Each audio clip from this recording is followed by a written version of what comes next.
It feels like it's been a while since we've had a And Things episode, so today we're talking poetry with our guest, Christopher Cokinos. We're also talking about the moon, as his latest book is all about the history of the moon. Do you have any favorite space poems or ones that have to do with the moon? Let us know on social media. You can find us at Space and Things Podcast on Threads, Instagram, and Facebook, or use the contact form on our website, spaceandthingspodcast.com. And please consider joining us on patreon.com/Space and Things. But right now, it's time for episode 192 of the Space and Things podcast. Oh my God! Unbelievable, but it is right this time. You're listening to the Space and Things podcast. Dave Giles and Emily Carney.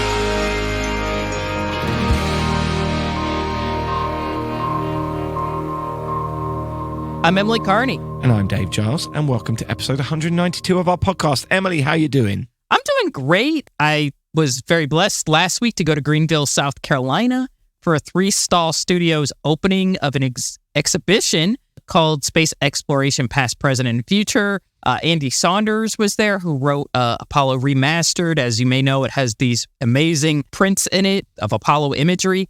And Charlie Duke was there as well. Amazing. And Sterling Crawford was there. And she is Charlie's granddaughter. Not only is she Charlie's granddaughter, but she's an amazing fine artist.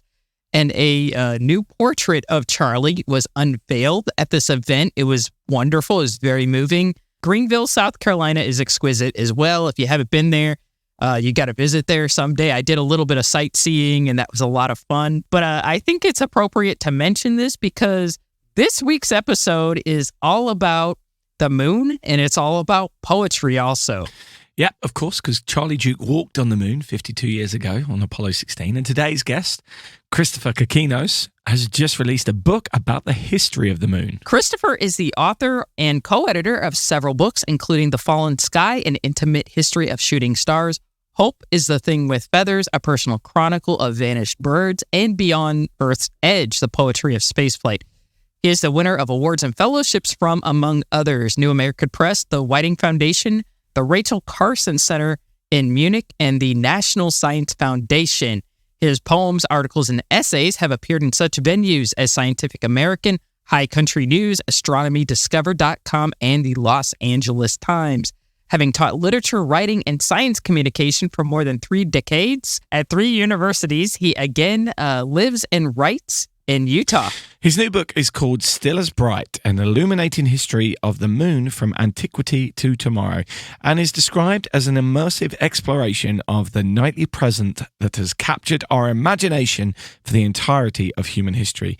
That sounds pretty epic to me. Yes. It's not a poetry book, but his poetic storytelling certainly makes it particularly wonderful. So let's have a chat with Christopher Cokinos. What happens when a musician and a writer get together to make a podcast?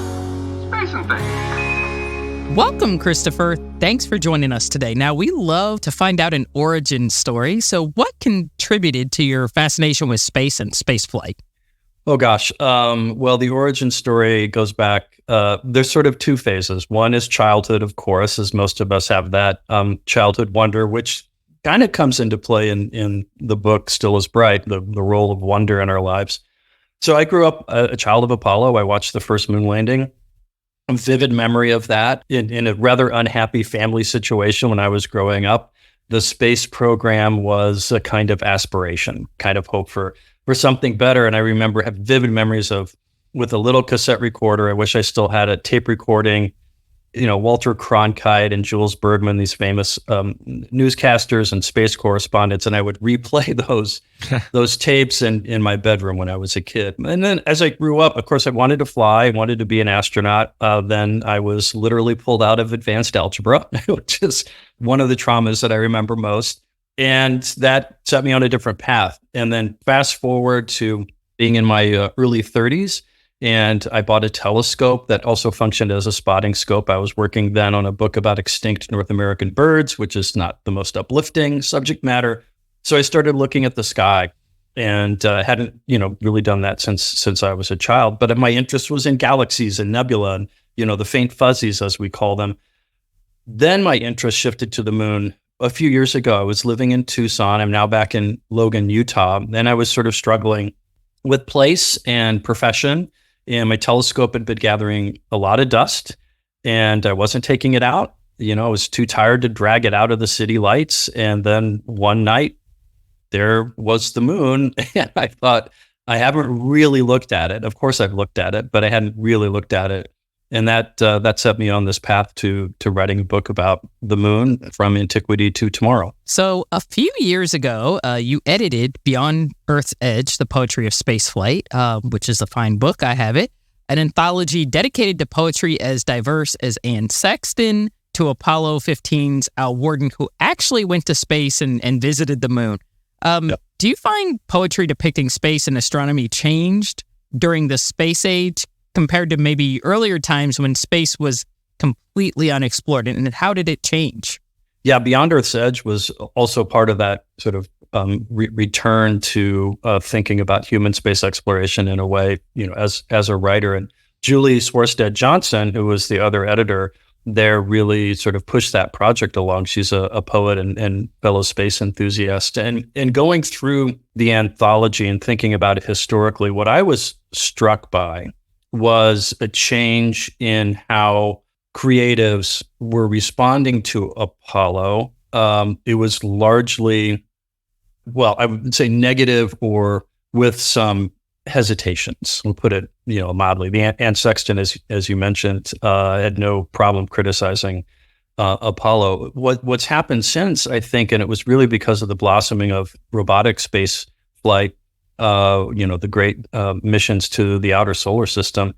There's been a real sort of renewed interest among younger poets that, again, sort of taps into that aspirational sense of what space flight and space science can tell us about our place in the cosmos, and to do so in a way that embraces a sort of vibrancy if we imagine a future on this planet and on the moon and on Mars and elsewhere that is just and vibrant and sustainable. And that was really encouraging to me, because the Apollo poems in that anthology aren't very celebratory. There are some that I think, Archibald MacLeish's famous poem, Voyage to the Moon, which was on the front page of the New York Times after Apollo 11 landed, maybe an outlier in that way. And certainly prior to that, of course, before rockets, before we were thinking about these things, the poetry of space is embedded in spiritual and folkloric and mythological traditions as well. And that sort of pays forward a little bit to the present. The moon, for example, is still a very important object to a lot of people in terms of religious belief. So your newest book, Still as Bright, discusses the moon as viewed by many different people throughout the centuries, including you, via telescope, as we talked about a little bit earlier. Yet, many people view the moon as sort of an inert satellite just covered with rocks that doesn't really do anything. This is a huge question, but what things capture our imagination about the moon, which is, something we've seen, unless you don't have eyesight, unfortunately, but the moon is something that most of us have seen our entire lives. Right. So that your question reminded me, there was a headline in the New Yorker after the Apollo 11 landing. The headline was something like, just one big rock pile, and Carl Sagan famously called the moon boring. The Apollo 8 crew, like, I have great admiration for these astronauts, but the Apollo 8 crew's initial descriptions of the moon were kind of negative. Actually, they were, it's foreboding, a vast expanse of nothing and so forth. So we have this multivalent relationship with the moon, as you say. I tried to embrace as much as I could within the constraints of a reasonable length book, cross-cultural, cross-temporal mythology, and the moon as a deity, the various shapes that we've seen on the face of the moon, and some of these shapes we could, the man on the moon, rabbits, foxes, claw marks. So, we've been trying for a long time to understand what this light in the sky was. And that's part of, I think, the compelling story, is that we've sort of forgotten that. In fact, the book begins in prehistory with a bone that was found in France, about 45,000-year-old bone, with these little incisions. And scholars have interpreted this as, one of the first documents of lunar timekeeping. And one of the arguments that Alexander Marshak makes, was the scholar who looked at that most assiduously and originally, he has, I think, a beautiful way of thinking about this. Like, this is sophisticated timekeeping. This is science. Like, this is prehistoric science, right? The moon's movements across the sky, we may glance at it every once in a while when there's a beautiful full moon, but if you really watch it, it's like moves across the sky. And of course, there are the phases. It's kind of complicated. So this was prehistory and science in a sense, right? And he argues that this is one of the reasons we became self-aware, that the moon played a role in that. We can't prove that, but I think it's a beautiful supposition. And we carry that forward to the really colorful history. Not art. The moon is an archive. It's an archive of religion, of timekeeping, of art, of symbolism, and exploration, and science. And to the extent that we're familiar with the moon because we might glance at a beautiful harvest moon coming up, or a partial eclipse or what have you, and that's beautiful and important, there's so much more. And it's not inert, as it turns out. There are moonquakes. There are little puffs of gas that come out of the moon. And as most of the listeners to this wonderful podcast will know, there's water ice on the moon. And that's why we're going back.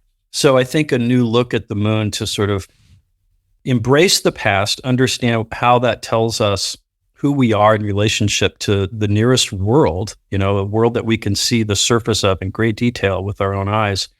That tells us, I hope, a lot about, what might come next. The other thing I would say is, this is also, telescopes are important in this book. So there's a bit of a memoir element as I embrace the cultural, historical, and scientific material and explore that. It's kind of the story of a boy and his telescope. I had one when I was a kid, and now I have one, in the latter half of my life, and I use it to explore this world. You don't have to own a telescope to look through one. Nearly 1,000 libraries in this country have telescopes that you can borrow. And so one of the things I just encourage people to do is, especially people who are thinking about the moon from a policy point of view or an engineering point of view, is look at it, because it is a place and it's majestic. And that, I think, inculcates or should inculcate in us a certain approach to how we go back. And I want us to go back. That's great, because that leads us right to the next question. So many entities, including NASA, have renewed interest in visiting the moon. So what are your thoughts about current lunar exploration and perhaps even, in the future, habitation or something like that, people staying on the moon for long periods of time? I think it's exciting, and I think it's challenging. And I happen to be, on my good days, I have my bad days. On my good days, I feel like we can walk and chew gum at the same time. In other words, we can engage in space exploration and space science and settlement while addressing the wicked problems that we face here on Earth. And in fact, I think Cyan Proctor often says, the inspiration for pilots says, space solves for Earth. And I think that's correct. So going back to the moon gives us a chance to try to learn, as I put it, the art of solving problems without creating new ones. Now, that's aspirational, and we may not get there, but I think it's a good way to approach this. So I'm excited by all this activity. It is challenging. There are lots of policy discussions that have to happen. I'm a poet and a science writer. I'm not a policymaker. I'm not an engineer, but I've been steeped in this for the past several years and will remain so, because I'm excited by this human return to the moon, Artemis and the Chinese National Space Agency. But, as the listeners will know, it presents a whole host of questions. Who the moon, you cannot claim national sovereignty on the moon, but the lunar South Pole is where we're headed, because that's where the water ice is, and that ice can be turned into liquid sustenance. Astronauts can drink the moon. They can breathe air. They can make hydrogen fuel. So how do we go to those places respecting each other's operations, not putting human lives at risk, right? But also respecting the beauty of the moon and the majesty of the moon. And one of the stories or sort of chapters of the history I delve into is in the 19th century, these astronomers who were using telescopes, selenographers, and, that's sort of the first exploration of another world. And it's so moving to me to go back and read how they describe craters in mountains taller than anything on Earth, and these, complicated, huge, beautiful craters. And they use the language of the sublime. And again, that sort of sense of wonder.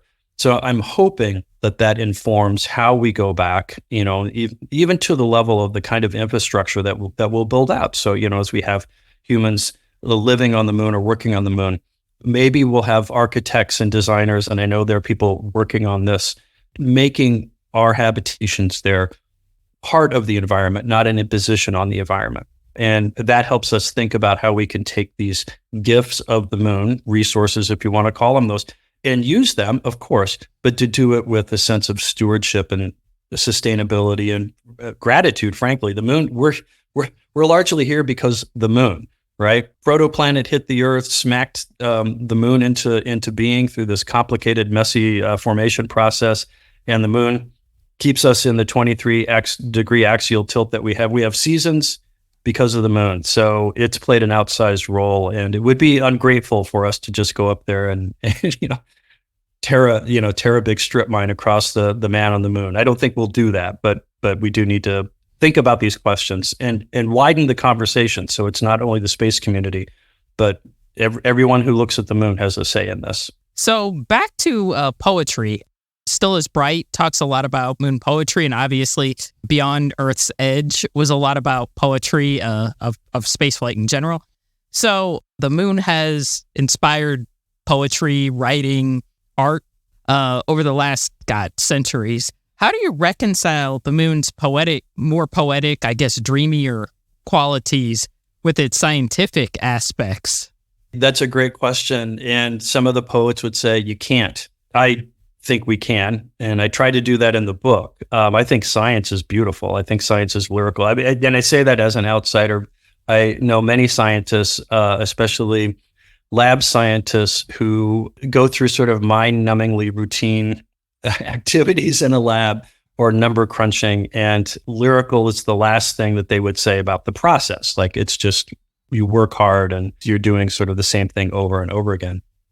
But the outcomes are beautiful because it gets us closer to understanding the material world and reality. So I think science is a wonderful activity, and I think the moon offers us so much. I think poetry gives us, and the arts in general, give us a sense of connection. And so I like to talk about leaping, that art leaps. It leaps through various associations. It leaps through various contrasts.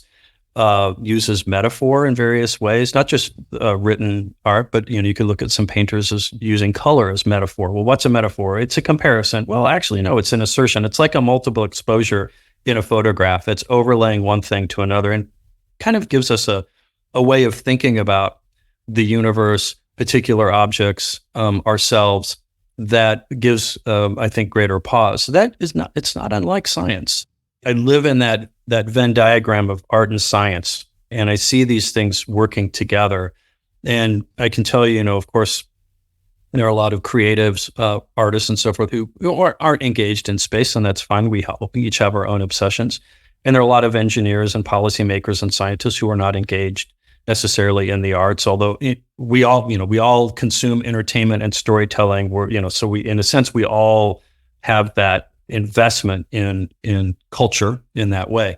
But it's in that meeting place between the two cultures. C.P. Snow said we had two cultures, arts and humanities and science and engineering. And I think that meeting place gets a little bit bigger each day. And the moon offers us a chance to see that growth. And one of the things you mentioned, Al Warden, I had the privilege of meeting him a couple times. We published one of his poems in Beyond Earth's Edge. And his sensibility, he writes, as you know, his beautiful memoir about Apollo 15 as the command module pilot. And he talks about the moon, the training that he and his fellow Apollo 15 crew members had, is deep scientific training, the first really scientific expedition to the moon. And they take that awareness, that foreknowledge, and it allows them to connect to the moon, not only scientifically, but in a way we might say poetically. And for them, all three of them talk about the moon as a kind of home. There's a quote in Al's memoir where he says, the moon had become as familiar to him as the streets of his childhood. That's beautiful. And that, I think, that blending of science and, poetry, or the tools that artists can use, I hope very much to see more of that as Artemis returns to the moon. Which leads me on to another question. So obviously you just spoke about Al Worden writing poetry when he came back, although he wasn't someone who before then was necessarily considered a poet, perhaps. No. That was something that came afterwards as his way of expressing what he was experiencing. So there's been a lot of talk about the idea of sending a poet to the moon. And if it ever happens, the Dear Moon mission might do just that in the next couple of years. Do you think the personal experiences of actually going to the moon would be a benefit to space poetry? Or do you think that actually the mystery is part of the magic? I don't think the mystery goes away. I think it is enhanced by encounters. And that's the beauty of really good poetry. It gestures toward something ineffable. And I say that I'm a hard materialist, okay? So I'm not reaching for some spiritual realm in a sense. But there are aspects of our existence that will always remain, paradoxical. Let's put it that way, right? So I think going to the moon, as in going to any other place, gives us a chance to hone our receptivity, our sensitivity, and which is a way of talking about ethics as well. I think description implies ethics. So I think poets going to any place, whether it's your living room or your backyard or a neighborhood park or a street in Brooklyn, whatever, we get to see something fresh and different because poetry and the other arts, but I'm speaking here from sort of my standpoint, will combine words and combine perspectives in ways that are surprising. A poem should be, not mean, as one famous poet said. And the Dear Moon mission it seems to be on hold, and that's understandable because Starship needs to be proved out for Artemis, which is, I think a bigger priority. Yeah. But ultimately, yes, writers, poets, dancers will go to space, will go to the moon. And Al Worden came back. He came back to write poetry because he had no other recourse. Like that was the thing he reached for. This, he is on the cutting edge of space exploration, right? He had just orbited the moon. He had gone farther than any human being to that point had gone before. And what does he do? He comes back, turns to an ancient form of communication. The only artist or the only astronaut to go to the moon, as you know, with formal artistic training is Alan Bean. Chance favors the prepared mind. So he comes back with the capacity to start painting some really gorgeous work, like real stuff, real painting. This is formally sophisticated, beautiful work. And I believe that we need more of that. So if SpaceX or Blue Origin isn't going to send Julie Swarstead Johnson and myself to space, that's fine. But you know what? I'm going to argue actually in a forthcoming piece in Esquire about this very point. Like, let's give the astronauts workshops and metaphors. Let's give them workshops in fresh description. The storytelling preparation they get from the agency is really great and different from, the Apollo era where they got nothing, right? They got nothing. Mike Massimino has talked to me about this, about the storytelling preparation that the astronauts get. And you can see his results speak for themselves. They're great. Yeah. He's a great storyteller. Poetry is a form of story, but it's more compressed. And that crystallization, I think, is really important to creating a fresh take on something, again, that we see in the night sky not infrequently. So here's something I've never mentioned before on the podcast. So we have an exclusive, episode 192, and we're still coming up with new things to talk about our personal lives. When I was 8 years old, I became a published poet. Wow, I didn't know this. This is cool. Did you write about the moon or rockets or? It was called The Planets. Okay. Perfect. So, wow. Yeah, I can remember it. Because it's not really a poem, and I think this may be a reflection on my teachers. It was one of those anthology books that they just, all the local kids from all the local schools, everyone wrote something. Pretty much everyone had their work put in this book. And mine said, Mercury, Venus, Earth and Mars are the inner planets. Jupiter, Saturn, Neptune, Uranus, and Pluto are the outer planets, and together they make up the solar system. That was what I thought was a poem. So, yes, but it was published. Good start. I'm a published It's a poet. good start. Yeah. Good start. I could just about remember it. Anyway, my point was going to be, there may be people listening today who go, do you know what? I remember writing poetry when I was at school. I'd love to get back into that.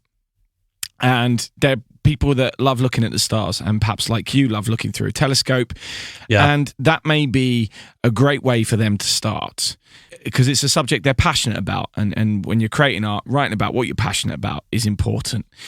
However, when writing about space and things like that, it can be quite easy to fall into cliche. So do you have any advice for people that perhaps want to pick up a pen and a piece of paper today, want to look at the moon, write a poem about it, but not be cliched? Or should they not be scared of cliche, perhaps? Yeah, no, that's a great question. I love this conversation this morning. We're deep into language. So, there are two or three things I would say. One, well, cliches they're useful. They're a form of shorthand, but and so we use them all the time, right? And that's fine. But when it comes to conveying an experience or a place, I think of it as a kind of empty dinner plate. You know, that I use a cliche. It's like I'm thinking off the top of my head, like the moon is a gray wasteland, and I hand that language to you, and then you sort of fill it in. Like, what does a gray wasteland look like? And you draw on your own experiences. Of course, we do that all the time in even encountering poetry that's fresh and descriptive. You know, it's the reader, the receiver of the of the information, whether it's poetic or otherwise, does a lot of that work. But that's an empty kind of phrase, right? It doesn't convey the amphitheater effect of the crater Copernicus, which had these giant stair steps down at gray, white, and black to the hummocky floor of Copernicus that has been compared to the Badlands of South Dakota and the western face of the Wasatch, where I live here in Utah, by science writers who were describing this in 1966 with an amazing photograph of the Copernicus crater, which people should look up. Look up Copernicus 1966 picture of the century. You'll see it's the first really truly astonishing image from space.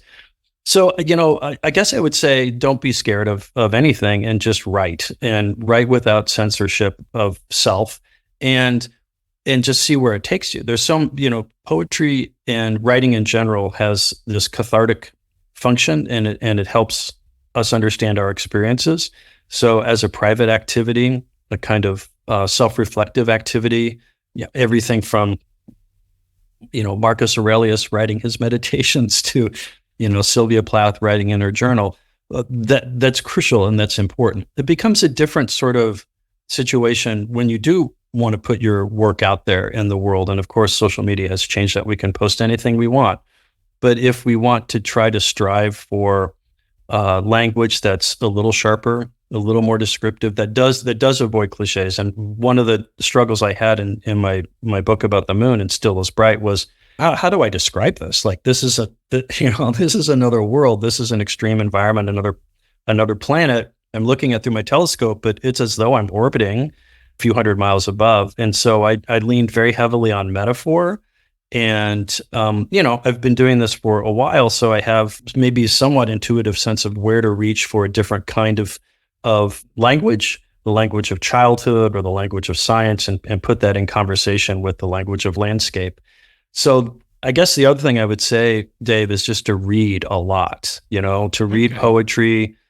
Beyond Earth's Edge is a great, yes, I have a vested interest in saying this, but it's a really good anthology, and you'll find this really vast array. We really wanted to make it as diverse as possible in every sort of way. And so stylistically, you're gonna find poetry that's a little more approachable, maybe even say naive a little bit. I mean that not in a derogatory way, but then also poetry that's really experimental and really difficult. And I'm a trained reader. Like, I've got the English department stamp of approval. This is what I've done with my life. And then I encounter certain poems and certain texts even still. It's like, this is hard, this is challenging. So there's a great sort of democracy of approaches. in why we write and how we share that. So I don't know if I'm getting, giving you a direct answer, but it's really just to encourage people to look at anything, and in that looking, maybe try to combine that with further reading, finding some reflective moments in our otherwise very busy lives, and then put your own pen to paper and see what happens. That's awesome. Okay. Did your research and poetic work transform your views of the moon compared to how you may have viewed it earlier, or was it kind of maybe the opposite way around? Maybe even if that makes sense. Yeah, no, it does. The research was transformative in just like deepening my relationship to it. Like I had this sort of blank spot, right, in my psyche regarding the history of the moon, basically prior to Apollo, right? Because again, I grew up, watching those missions, and been paying attention to Artemis and so forth, but only had the vaguest sense of like people followed the moon through the sky, and that's how you decided when you would plant things and when you harvest things, and it's been worshipped, and philosophers have talked about it, et cetera, right? But then really delving into it gave me it's really deepened my relationship with this other world. Not surprisingly, like any place in which we live, if we spend a little bit of time learning like the names of the plants, right? I learned the names of the craters. Well, where I live, I learned the names of the plants. That becomes a significant part. Naming becomes a significant part of one's relationship to place. And that's, again, why I encourage people to look at look at the moon through the telescope, and not just look at, like, learn your way around a little bit. One of the funny things that happened in this book, I'll circle back to the larger question here, but one of the funny things that happened in the book was talking with lunar scientists, and in a sense, sure, it's understandable. They're not, if you're studying the chemical makeup of particular rocks from the Apollo samples or what have you, and you're doing cosmochemistry on Mare Imbrium, one of the big, lava plains on the moon, you probably aren't that interested in or don't have the time to look at the moon through the telescope and look at all these craters. And so I'd have these scientists say, I actually don't know my way around the moon at all. All these lunar scientists, I'm like, what? Let me have you for 1 or 2 evenings, and we'll introduce the moon to you. I think that for me, any research, which sounds like a hard word, doesn't it? It's actually a form of, it's just curiosity, right? Reading and learning. So learning the cultural history of the moon was eye-opening. Again, the depth of engagement that we've had over eons, right? And then the philosophical traditions, both in the Middle East and in Greece in particular, sort of struggling with, what is this thing? Is it an object? Is it a sacred light in the sky? And then seeing this just incredible transformation. Of course, knowing intellectually that Galileo's looking through the moon, or looking through the telescope at the moon, I should say, in 1609 was transformational. But really then reading about that and reading The Starry Messenger, which is still a really wonderful book, in which he describes the moon and he describes the satellites of Jupiter, and it sparks the scientific revolution. And so the role that the moon plays here, as I said, is outsized. It's really crucial. It's been an important part of our cultural and scientific history, as well as our biological history, having tides and different species that respond to the moon in different ways. So it all just deeply informed my sense of appreciation. I actually was talking with my wife a few days ago. The moon has been up and out in the clear skies here, and so I took the telescope out and took a look at it. It's like, I still like it. Like, it's still this thing I really want to look at, and there's still a lot for me to learn in terms of my way around that landscape, and that's exciting. So there's once a month I can spend some time exploring. Sandra Shapsay, who is a philosopher, calls it the thick sublime, and that's what Apollo 15 experienced. The thick sublime is that, when we have a sublime moment, we're sort of taken out of ourselves or encounter something bigger, something more dynamic, a storm or what have you. and a sense of wonder or awe. And that sense of sublime is, of course, part of why we love space and space exploration. But the more you know about it, actually, perhaps paradoxically, the better prepared you are to have that sublime experience. So I think that the reading and knowledge and interviewing astronauts and all of the things that went into the book just enhanced my appreciation for this, this companion world of ours. Wow. I love that phrase, the thick sublime. Yeah, isn't that's that great? amazing. It's something that I love the way it sounds, but I'm not sure if I've experienced it.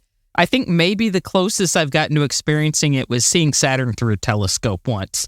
Yeah. Because, you see pictures of Saturn and it's nice to see pictures, but when you see it with your eyeballs, you're like, this is a destination. Like, this is an actual, does that make sense? Like, yeah.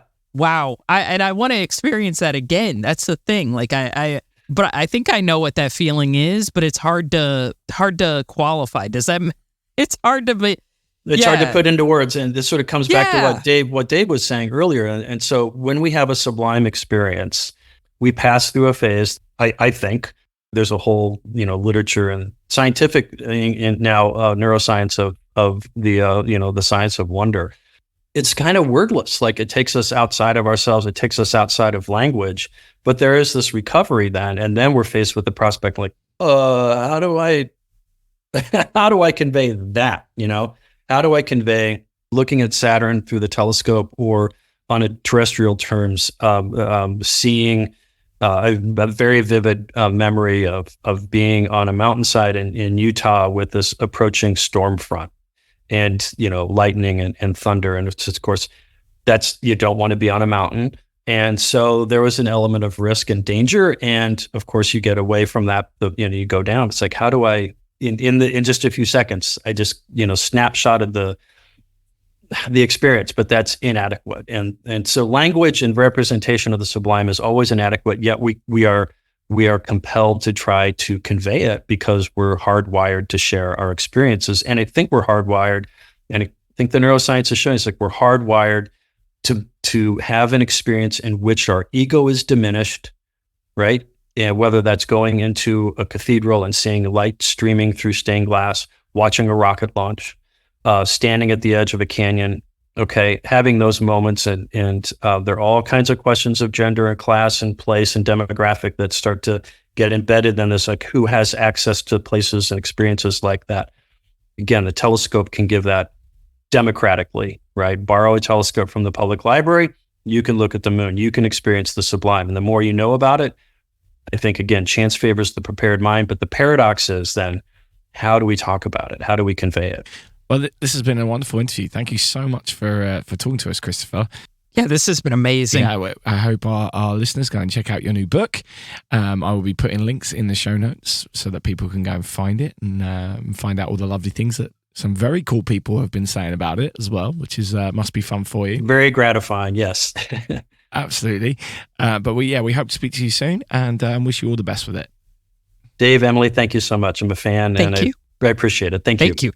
Every single place in the observable universe is either space or a thing. So this podcast is really about everything. That interview was really amazing. I love that somebody is talking about the poetic expression and spaceflight, because a big example we used during that interview was Al Worden coming back from the moon, and he didn't really have a way to express it other than writing poetry.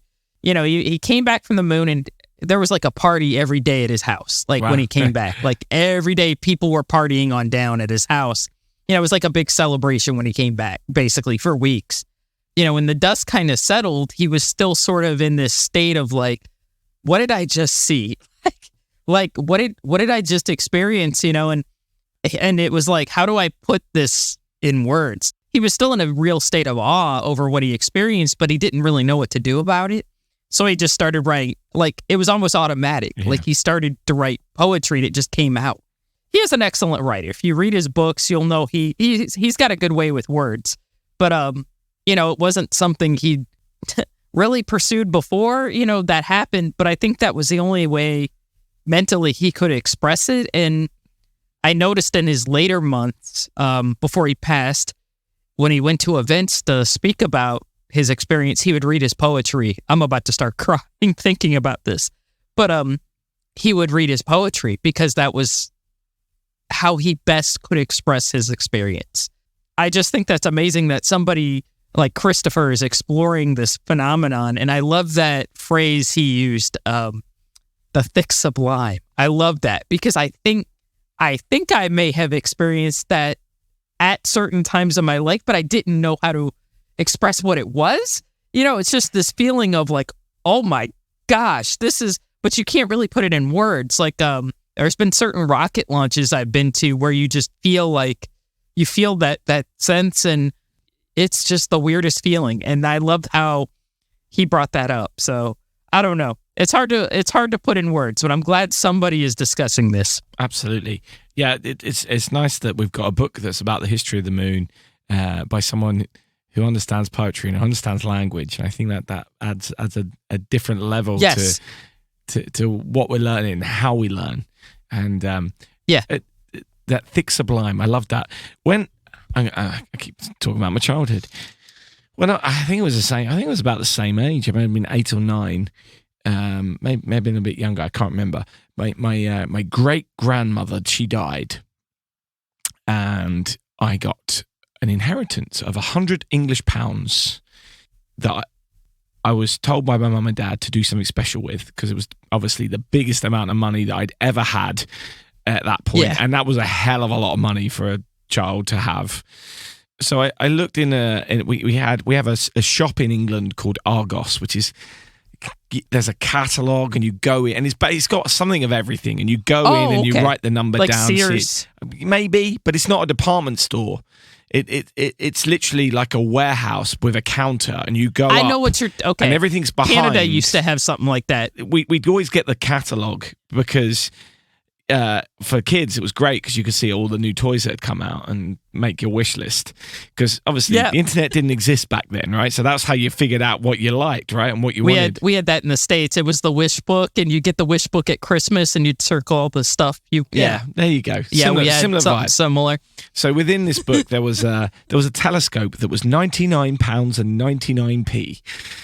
So I said I would like to spend my great nan's money, little big nanny's money, on a telescope. So off we went, bought the telescope. I don't know what I did with the other penny. Sorry, Nan. Don't know what I did with the other penny. But bought this telescope. Forgive you. Set it up and pointed it at the moon. And because I was never very good at that age at finding the other planets or anything like that in the sky, and we didn't have apps that helped us out, Yeah, we didn't have pointing apps. But the moon I could see. All right, so it's right there. I can get it, right? And I remember setting it up, finding the moon in it, and calling out to mum and dad, come up, have a look. And my mum's reaction, she was very emotional about seeing the moon through a telescope. Now, this is the moon. It's been in the sky the whole of their life. It's something that's been with them. Yeah. And I guess we kind of spoke about this when the Queen died. She's been there the whole of our life, and now we've all known this. Yeah, exactly. So to then experience it in a different way is very odd. And the thick sublime, I guess, is the experience that my mum had looking at the moon through a telescope, because it became 3D. It became real. I don't know. It was different. Like you see photos of it, but when you see it through a telescope through your own eyes up close, and it has a texture to it, and it bulges out. Yeah. The whole time Christopher was talking, I kept thinking, and I'm sorry to interrupt you. I kept thinking of the passage in Carrying the Fire where Mike Collins talks about seeing the moon for the first time and how it had different colors and it bulged out and had 3 dimensions. And there's a great passage. I haven't memorized it verbatim, but it kind of reminded me of that in a way. Yeah, for sure. And for those people who have gone to see the Moonwalkers exhibit, whatever it is, show that's happening in London at the moment that Tom Hanks has put his voice to and narrated, he talks about the moon. Yeah. He talks about how it's been in the sky forever, and how when we look at the moon, we're looking at the same thing that people looked at 400 years ago, 500 years ago, 1,000 years ago. Yeah. It's not changed a hell of a lot in the sky No. So we have that same experience that connects us back to the early days of humanity and history. The caveman. And it's there. It's right there. All you got to do is you look there and you can see history. And there's that connection. Yep. And it's such a powerful thing. And Christopher's book, which explores all these ideas as well, I think it's something that we all need to be aware of. We just take it for granted it's there, and actually taking a moment to stop and thinking about it and why it's there and what it means and culturally what it has meant, spiritually what it has meant. Again, I think we may have mentioned this before, and it's something we need to talk about, the ethics of going to the moon because of all the religious implications that has back on Earth. It's something we need to talk about because we haven't done, and it's something that I wasn't aware of until recently. But I think the more we talk about these things, the more we understand how other people experience the moon. It only makes maybe it space habitation, because I feel like, I'm sorry to talk over you, oh my God, but space habitation, I feel like that's going to open the doors for people to have like Target on the moon or Walmart on the moon or corporations on the moon. Do we really want that? Do we want shopping on the... I mean, I think about that because there's going to come a time where there might be enough people up there and they might have a Starbucks up there or just something, and I think about that. And what are the ethical implications of, do we want capitalism up there? Do we want, what kind of economic system does the moon get? What countries does it resemble? Just a lot of questions about that stuff. I don't know how to answer that, No. And I'm probably not the one who should be answering that at all.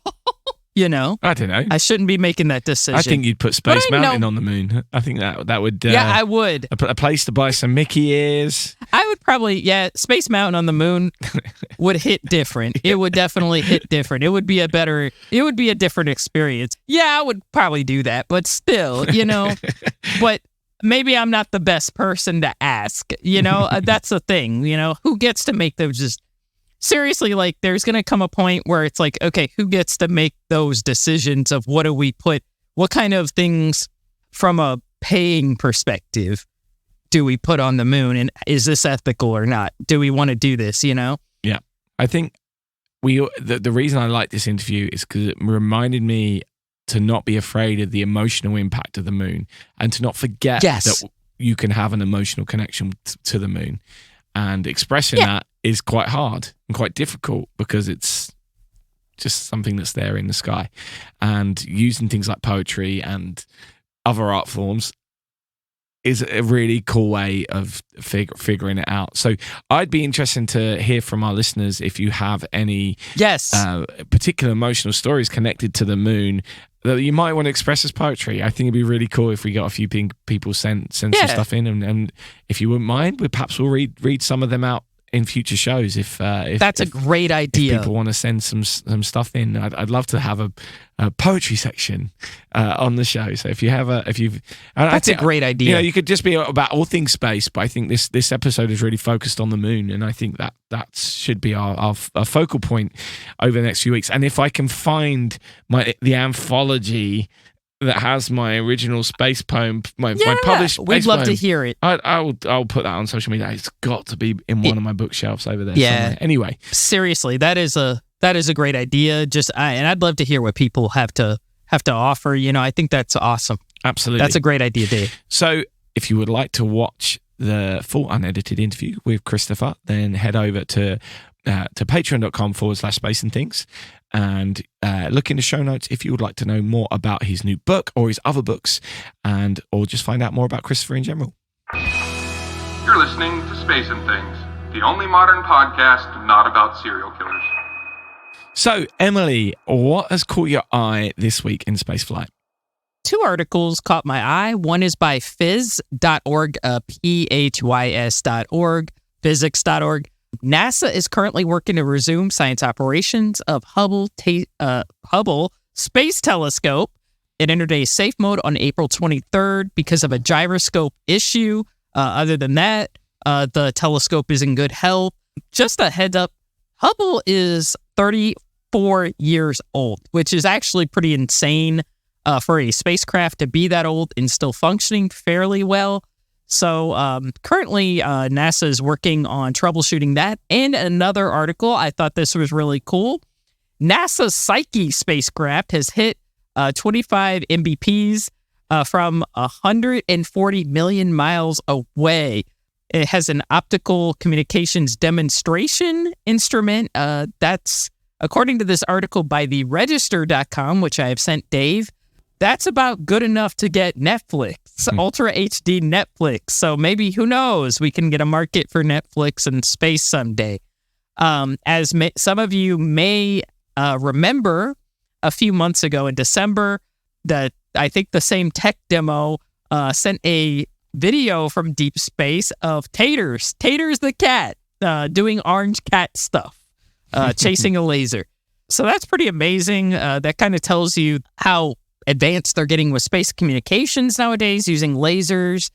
So I'm very excited to see what happens with that. And that's really all I've got this week. So has anything caught your eye this week, Dave? Yeah, just the fact that we have the hopefully in the next week, the launch of the Starliner spacecraft with a crew on board. Yes! Which is scheduled to take place on May the 6th. So I will put links to articles about what Emily spoke about and an article about the Starliner launch in the show notes, which you can find on spaceandthingspodcast.com or by clicking in the link in the description of this podcast episode in your podcast provider. That's one small step for...